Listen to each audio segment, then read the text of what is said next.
My name is Saurabh Ansari and I'm work at Parsal as a admin. हम लोग बच्चों के education पे काम कर रहे हैं। जो हम लोग ने एक स्कूल एडॉप्ट किया है। ऐसे तो हम पूरे सूरत में काम कर रहे हैं। हमने एक वेसू में स्कूल एडॉप्ट किया है जिसका जितनी रिक्वायरमेंट होती है वो हम लोग प्रोवाइड करते हैं और हम लोग डोनेशन किसी से नहीं लेते।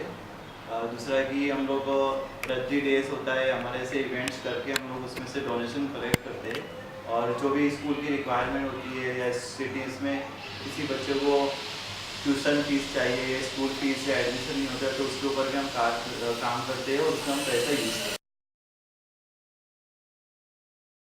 मीन्स ये तो 4 बंदों ने ऐसे डिसाइड किया था कि हम लोग कुछ सोशल इवेंट्स करें जिसमें हम शामिल थे।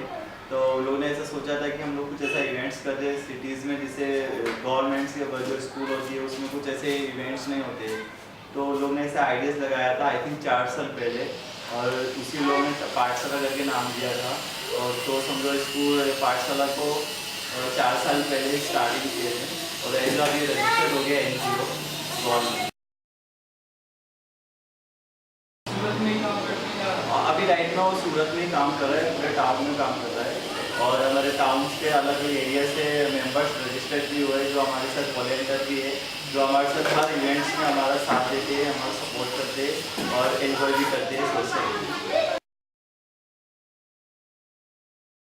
या डेफिनेटली हम लोग बड़े इवेंट्स करते हैं लाइक ब्लड डोनेशन करते हैं हम लोग 15 अगस्त को और 26 जनवरी को, जिसमें एरिया वाइज हम लोग अवेयरनेस करते हैं जिसमें से लोगों को हम बताते हैं कि ब्लड डोनेशन कितना अहमियत रखता है। और उसी तरह हमारा पाठशाला का भी अवेयरनेस हो जाता है कि पाठशाला क्या है और हमको नए मेंबर्स भी मिलते हैं। तो हम लोग साल में 2 बड़े इवेंट्स तो ये करते हैं। दूसरा कि हम लोग साल में 2 बार रद्दी डे करते हैं। हम लोग बड़ी बड़ी सोसाइटीज़ में जाकर रद्दी कलेक्ट करते हैं तो उससे भी पता चलता है कि पाठशाला सिटीज़ में काम कर रही है। हमारा मेन पर्पस है कि जो गरीब बच्चे होते हैं उनको अच्छा एजुकेशन मिले और दूसरा कि जो हाई लेवल जो क्वालिफिकेशन होता है वो अच्छा क्वालिफिकेशन हासिल करे और पाठशाला ये चाहती है कि बच्चों का अच्छा भविष्य हो।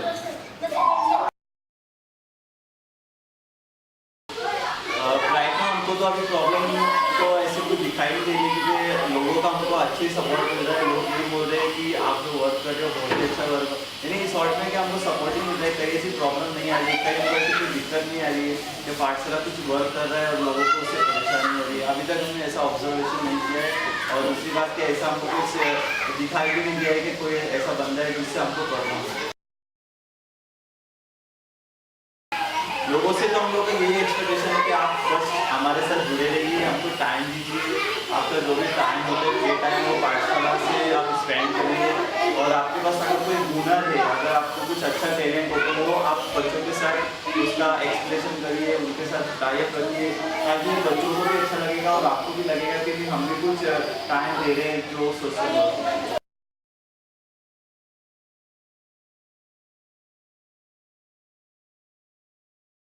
તે સાથે 1 રૂપિયામાં રહેવાની સગવડ અહીંયા આપીએ છીએ અને લોકોને ઘણી વખત અમે જણાવીએ છીએ પણ અનફોર્ચ્યુનેટલી લોકોની માનસિકતા અત્યારના હંમેશા એવી હોય છે કે પેશન્ટ જ્યાં દાખલ થયેલું હોય તેની બહારની લોબીમાં જ ગમે તે રીતે સૂઈ રહેવું, એટલે એ ડોર્મેટરીનો ઉપયોગ જે થવો જોઈએ તે થતો નથી.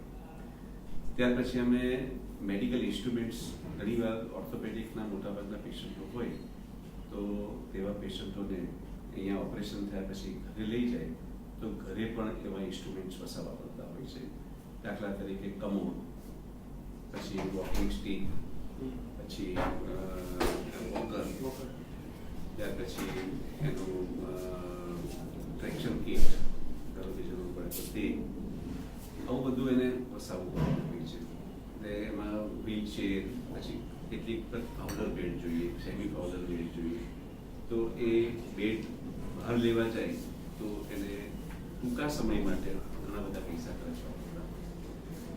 એટલે એવી બધી વસ્તુઓ આપણે જો રાખીએ અને ફક્ત વાપરવા માટે ના આપીએ તો ઘણા બધા લોકોના પૈસા બચી શકે અને એ રીતે એ પૈસા પોતાના ખર્ચમાં વાપરી શકે પોતાના માટે. એવા આશય સાથે અમે અહીંયા મેડિકલ ઇન્સ્ટ્રુમેન્ટ્સ આપીએ છીએ.